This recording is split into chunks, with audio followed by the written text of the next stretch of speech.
The effort will include the National Guard as well as the FBI, ATF, DEA, ICE, Homeland Security investigations, and the U.S. Marshals, and more along the prosecutors. We're going to have DOJ led by U.S. Attorney for the Western District of Tennessee, who is here or not here? Who's that person here? That person is going to be very busy. So we're going to have U.S. Attorney for the Western District of Tennessee, and most importantly, Pam Bondi's here. She's heading it up, and she's doing an unbelievable job. Señores, lo que pasó el día de ayer en la Casa Blanca fue de locos. Donald Trump dio una conferencia de prensa en el despacho oval que sinceramente fue un desastre total. Se suponía que el objetivo era anunciar nada menos que la invasión militar en Memphis. Así es, señores, escucharon bien. Memphis. Pero terminó hablando de un montón de temas al azar, con un tono un poco enfermizo, ¿no? Cansado, desorientado. En uno de los momentos más interesantes le preguntan si es que deberían de bajar las banderas en honor a Melissa Ford. Por si no lo saben, se trata de la expresidenta de la Cámara en Minnesota, que junto a su esposo fueron asesinados en verano, en un ataque político por un republicano. Y esto, lógico, lo hicieron en contraste con lo reciente de Charlie Kirk. La respuesta de Trump dijo que no sabe quién es. Que Melissa, ¿quién? No la conozco. Vean esto.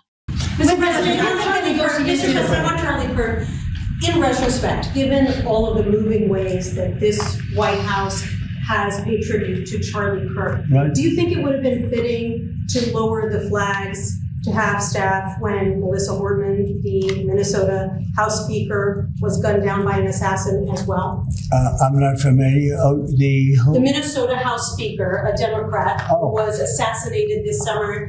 Well, if the governor had asked me to do that, I would have done that. But the governor of Minnesota didn't ask me.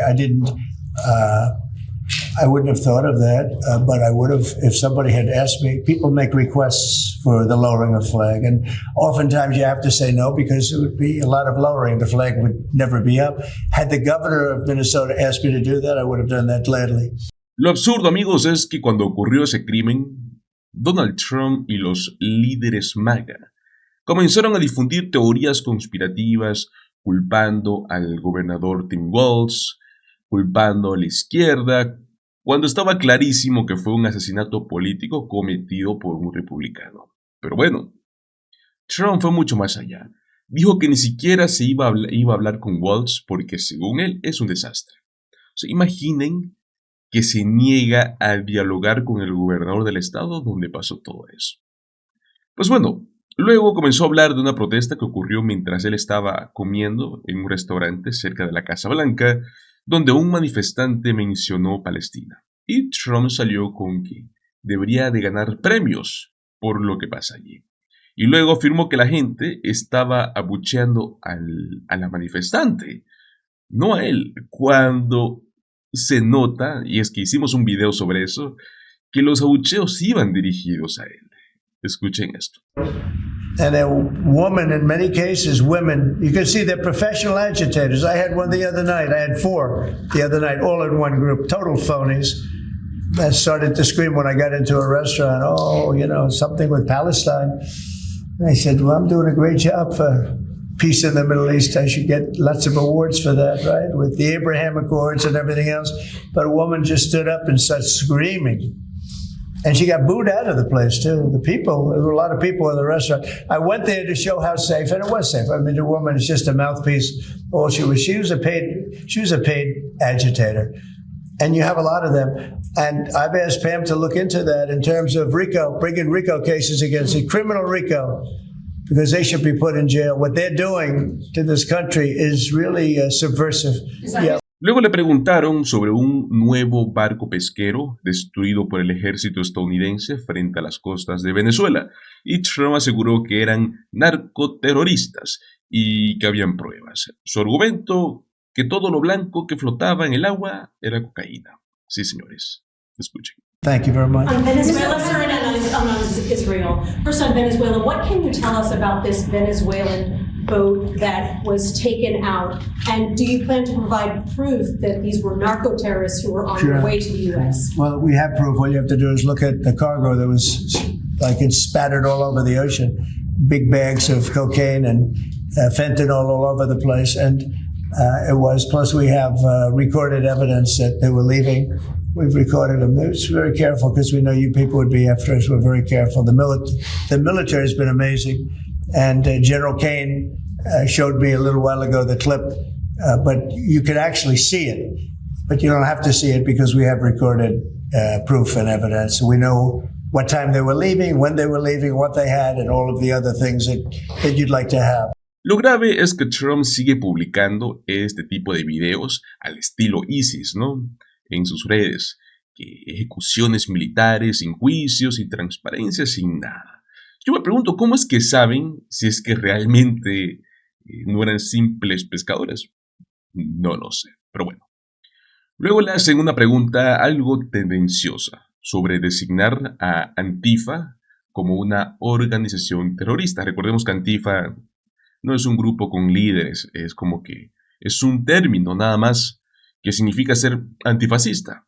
Pero bueno, Trump aprovechó para decir que usaría la ley RICO contra grupos de izquierda.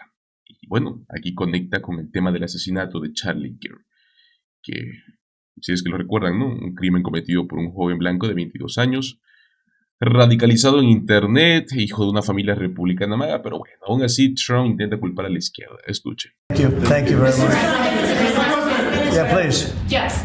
Given with all the that's going on with Charlie Kirk's assassination and Yeah. the left wing, a lot of left wing violence going on, do you have plans? And actually, this is a great opportunity with all these. Do you plan on designating Antifa finally a domestic terror organization? Well, it's something I would do, yeah. If I have support from the people back here, I think we'd start with Pam, I think. But I would, if you give me, I would do that 100%. And others also, by the way. But Antifa is terrible. Are there You know, other it's- groups that you can think of? There are other groups, yeah, there are other groups. We have some pretty radical groups, and they got away with murder. And also, I've been speaking to the Attorney General about bringing RICO against some of the people that you've been reading about that have been putting up millions and millions of dollars for agitation. These aren't protests.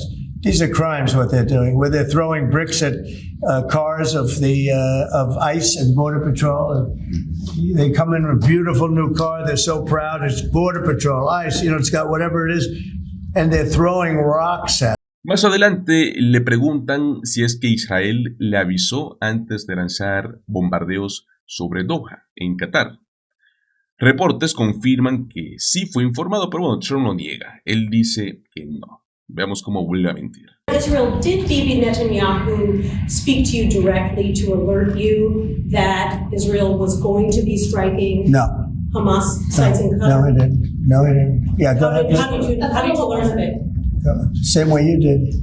Go ahead, please. Y claro, no contento con eso, Trump volvió a repetir la mentira de que el asesino de Charlie Kirk estaba radicalizado por la izquierda, hasta metió el tema trans en la conversación, se inventó conexiones ridículas, absurdo, pero bueno, escuchen.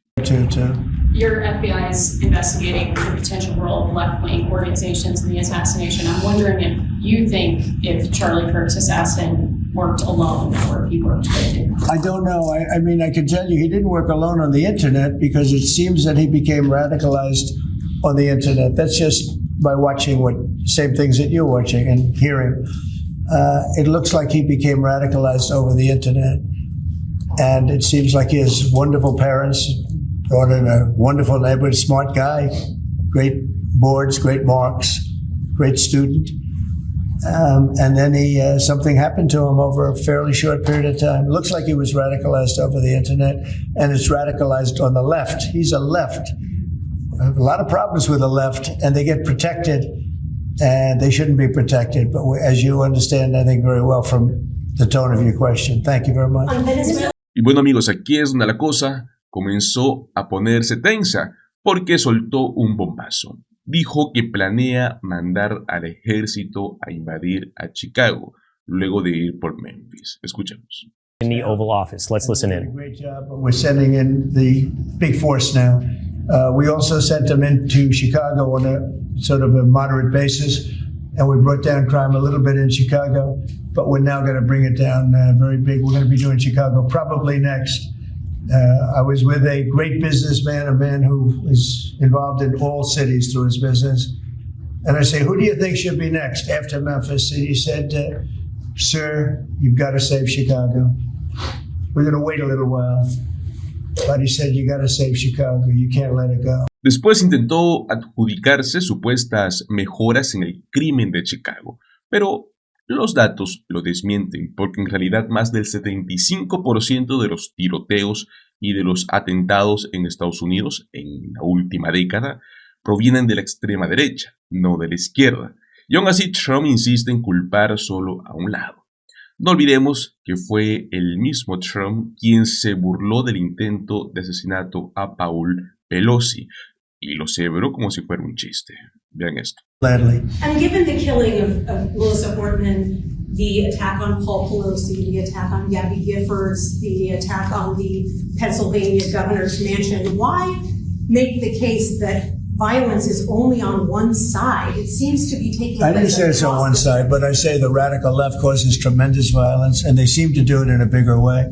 But the radical left really is caused a lot of problems for this country. I really think they hate our country. Okay.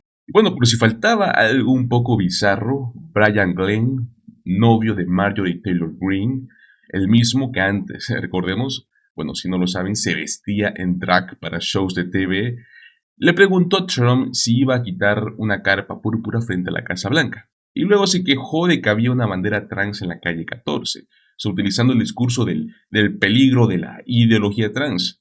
Y bueno, señores, solo escuchen esto.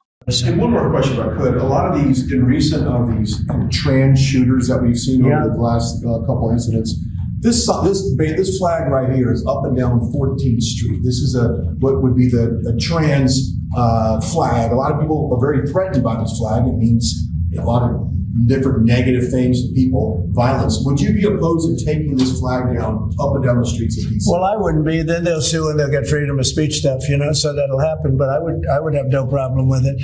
I will say, and Steve might just mention this, Todd, you might mention it too, because we're putting out an order. Freedom of speech means you can burn the American flag, which I think is horrible. But I noticed something over the last little while. As you do this, you start noticing things that you wouldn't normally think. It really causes unrest and violence when they burn American flag. So the American flag, I wanted anybody burns the American flag, go to jail based on freedom of speech, goes to jail immediately. But the freedom of speech protected them, right? And that's been argued a couple of times. And it's one of those things. But you know what? Hasn't been argued, and we're going to be arguing it, I think, very soon. And that's the violence. They incite violence. So I saw it just yesterday, they burned the American flag, and people that were there were fine. And all of a sudden, they're going crazy, and there's fist fights. It wasn't in Memphis either. But I will say, it incites violence. Más tarde, Trump lanzó ciertos comentarios llenos de odio contra la congresista Ilhan Omar, fuera de contexto, pero bueno, escuchen. Ilhan Omar, after his assassination, called Charlie Kirk a reprehensible human being. Should she be stripped of her community assignments? I would say, I think she's a disgraceful person. I think she's a disgraceful person, a loser. It's amazing the way I know it's people from her area, maybe of the world. I don't know. They got here and they vote her in. It's hard to believe, but I think she's a disgusting person. And one more question, if I could. A lot of these in recent. Bueno, por si no nos quedó claro, volvió a insistir en que va a mandar a la Guardia Nacional a Chicago, aunque el gobernador no quiera, aunque la ciudad no quiera, él va a mandar a los militares. Escuchen. How will you send the National Guard into Chicago without the cooperation of the governor and the mayor? Well, if they do cooperate, that's good. If they don't, it's not going to matter to us at all. You know who wants to help us? Police department. They have no respect for the governor. They have no respect for the mayor. They respect us. And we found that in Washington. We haven't had total support in Washington from government, as you know, from everybody. I don't want to say the mayor because she was better than most, but we haven't had great, but we have had great support from the Metropolitan Police. They're like brothers of these people. They're really like brothers. You see that. They work together. And so if the governor wants to support, as I said to Bill, it's going to be his proudest moment. What he's going to do, the governor of Tennessee, what's going to happen with Memphis. In 3-4 weeks, we'll stand together and we'll say, look at this. The crime has almost disappeared, maybe completely disappeared. In Washington, they don't even know how to record it because it's down so much. You know, they've never heard. I heard 87% is down. I said, really? Who are the 13%? Because it's more than that. It's actually more. Hard to believe, right? You're going to have the same results in Chicago. And we hope we have the governor's help, but if we don't, we're doing it without him. Mr. President, you had the Luego apareció Kash Patel, el hombre que todos en el propio Departamento de Justicia consideran como el más incompetente de este gabinete. Pero que Trump no se atreve, ¿no?, a sacar, tal vez porque conoce los secretos del encubrimiento del caso Epstein. Pero bueno, vean cómo intenta congraciarse, ¿no?, con Pam Bondi y con Todd Blanche. Escuchen. Cash, would you say a few words, please? Thank you, Mr. President. Thanks to your brilliant foresight, you had asked us to go in quietly into these cities to help set the landscape, to work with the interagency, and to make America safe again. And we've done that under the FBI's banner program of Operation Summer Heat. And the results are only as good as the prosecutions. And because the Attorney General and the Deputy Attorney General have mobilized DOJ to successfully prosecute so many violent criminals, we have set the landscape for the interagency to come into Memphis and really make it safe permanently. As the governor and the senators and the other directors were saying, it's not a short-term mission, but thanks to you launching us early, launching us quietly, not looking for the credit, Mr. President. We greatly appreciate your support and the advanced foresight you had in doing that. Y para cerrar con broche de oro apareció Pete Hegseth, llamando al Departamento de Defensa el Departamento de Guerra. Escuchemos. From day one, the DOW, the Department of War, I'm glad you made that correct. corrected it for you, sir, has been proud to stand with our partners across the interagency, whether it's the Southwest border, whether it was Los Angeles getting ahead of that, whether it's right here in Washington, D.C., where Secretary Driscoll and the Army and the National Guard have taken the lead in helping across all of these great folks to secure the city. We are very proud to be here, to stand strong alongside law enforcement. We're glad. En conclusión, una conferencia de prensa completamente delirante, llena de contradicciones, de odio y de fantasías autoritarias muy peligrosas. Ahora bien, amigos, hay que hablar de lo que va a suceder en esta semana. Cuando los mercados tiemblan, la Casa Blanca entra en pánico. Y bueno, señores, ¿quién está detrás de todo esto? Donald Trump. Porque mientras la Reserva Federal se está preparando para decidir si recortar las tasas de interés, Donald Trump vuelve, ¿no?, a meter la mano, tratando de manipular lo que debería de ser un proceso independiente. ¿Qué es lo que significa esto para tu bolsillo y para la economía de Estados Unidos? Eso, señores, es lo que les quiero comentar. Esta semana la Fed se va a reunir para decidir si bajan o no las tasas de interés. En teoría, pues bueno, esto debería de ayudar a familias y a pequeños negocios, porque lo que hace, en otras palabras, es abaratar créditos, hipotecas y préstamos. Pero amigos, lo que debería ser un tema puramente técnico y económico se ha convertido en un nuevo campo de batalla político. Y todo esto gracias a Donald Trump. Escuchemos esta noticia. Welcome back. The Fed's big decision on interest rates is fast approaching this week. The central bank set to meet tomorrow and Wednesday to decide whether to cut rates, a major priority for President Trump. And Fed Chair Jerome Powell suggested last month that it could be time to do so. But the Fed will consider new data showing inflation ticking up and a slowing job market. Now, this meeting also comes as President Trump tries to remake the Fed, pushing to oust a member of the Board of Governors and install a White House advisor to serve. Joining us now, NBC News senior business correspondent Christine Romans and former chair of the Council of Economic Advisors, Jared Bernstein. Christine, let's start with the rate cut decision this week. Are we still expecting them to cut? Yeah, the Fed has been on hold for so long here, worried that inflation and maybe the president's own tariffs might fuel more inflation. But now the concern seems to be a weakening job market. So the expectation, Anna, is there will be a 25 basis point, as they say, a very small cut to the Fed's target interest rate. You can't rule out maybe a little bit bigger move. Potentially, a few people think that could happen. But it looks like the conventional wisdom, they think the Fed, for the first time in months, will cut rates on Wednesday. Quickly, if you will, Jared, what are your expectations and what does it mean for the average American if they do cut rates? Yeah, great question. Well, my expectations are much like Christine's, but the market expectations are a 96% probability on a quarter point. That's what Christine was talking about, a quarter point rate cut. What does that mean for American households? It's kind of really more a question of what did that mean? Because at this point, that cut is... And now to those other developments involving President Trump's efforts to fire Fed Governor Lisa Cook. Separately, Christine is trying to install White House advisor Stephen Miron into another open seat. Bring us the latest on both fronts. So Stephen Miron would need to be confirmed by the Senate, and that could happen. I mean, it's so interesting. We don't really even know who's going to be voting this week at the Fed meeting because there's so many developments up in the air.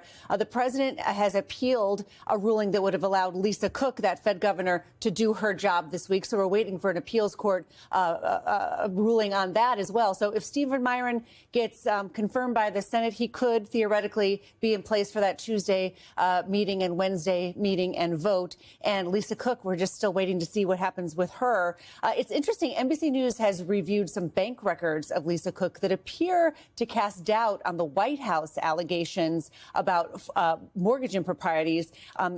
We saw data or paperwork that showed her Atlanta home was listed as a vacation home, not a primary residence. Also looked over a loan summary and a national security questionnaire from 2021, again, that listed that property as a vacation home. Her lawyers have said there's no wrongdoing here at all. There is no mortgage fraud. This is a sort of a witch hunt from the administration trying to get a seat open for the president to fill. And it says a vacation home on those documents that we've looked at while they've been claiming she tried to say it was a primary residence on loan applications for a mortgage. Jared, what kind of impact do you expect Trump's efforts both to remove Lisa Cook and to get Stephen Miron confirmed quickly to have on the Fed's work? Well, first of all, let me say that this is such a weird Fed meeting because usually going into these meetings, the question is, what are they going to do with interest rates? At this point, we really know what they're going to do with interest rates. The question is who's going to be sitting around the table. And I don't think any of us have ever dealt with that before. And I do think it speaks to your larger question. Look, I think I said on this very program, and it wasn't some great foresight on my part, these folks have zero credibility when it comes to these sorts of accusations. So I said early on, I didn't think this had much credibility. I'm talking about the accusations on Governor Cook. It certainly does compromise the independence of the central bank, and we've had this conversation many times. That's exactly the wrong thing you want to do if you're trying to allow the Fed to do its job to help dampen the inflationary pressures. You know, we just talked about the weakening job market. Well, typically when the job market weakens, that takes pressure off of inflation. That's just the way that relationship or correlation typically works. But now we're into a bit of stagflation, meaning higher unemployment, which the Fed would lower rates. At the same time, we're having higher inflation, which the Fed would raise rates. So it puts them in a bit of a quandary. But as we've all said throughout this conversation, they're more heavily weighting the problems in the job market. And that's why I expect to see a rate cut on Wednesday at 2 p.m. Perfecto, amigos. Esto es preocupante por dos razones. Primero, si la Fed está considerando recortar tasas porque el mercado laboral se está debilitando, en paralelo, Trump no solo está presionando para que se haga lo que él quiere, sino que además está intentando manipular la composición misma del gobierno, como, por ejemplo, sacando a una gobernadora como Lisa Cook para meter a un aliado suyo, a un MAGA. Aquí tenemos un problema. La Fed, guste o no, tiene que ser independiente. Si cada decisión sobre las tasas dependen de los caprichos políticos del presidente en turno, Entonces, hablamos de un banco central que ya no piensa en la economía, sino en Donald Trump. Así de simple. Sé que algunos me dirán, bueno, pero si bajan las tasas nos conviene a todos, ¿no? ¿Qué tiene de malo? Y sí, claro, a corto plazo, pagar menos en la tarjeta de crédito, yo sé que suena excelente, suena muy bien. Pero ojo, señores, la Fed no está para hacerles favores políticos al trumpismo o a cualquier otro que esté de turno. Está para mantener la flexibilidad, para mantener la estabilidad en la economía. Si Donald Trump fuerza un recorte en un contexto de inflación que todavía no está resuelta, lo que va a pasar es que los precios van a volver a dispararse y la gente de a pie es la que va a terminar pagando el costo. Donald Trump quiere controlar la Fed como si fuese una sucursal así de simple. Y eso, a la larga, señores, va a poner en riesgo tu bolsillo, mi bolsillo, el del país entero. Pero bueno, señores, ¿qué opinan ustedes? ¿Creen que la Fed debe y podrá resistir la presión de Trump y actuar de forma independiente? ¿O piensan que bajar las tasas ya es urgente sin importar la política? Los leo en los comentarios. Muchísimas gracias por acompañarme hasta el final de este video. Recuerden, como siempre, regálame tu like, comparte el contenido y suscríbete a nuestro canal. Nos vemos en el próximo video. Hasta luego.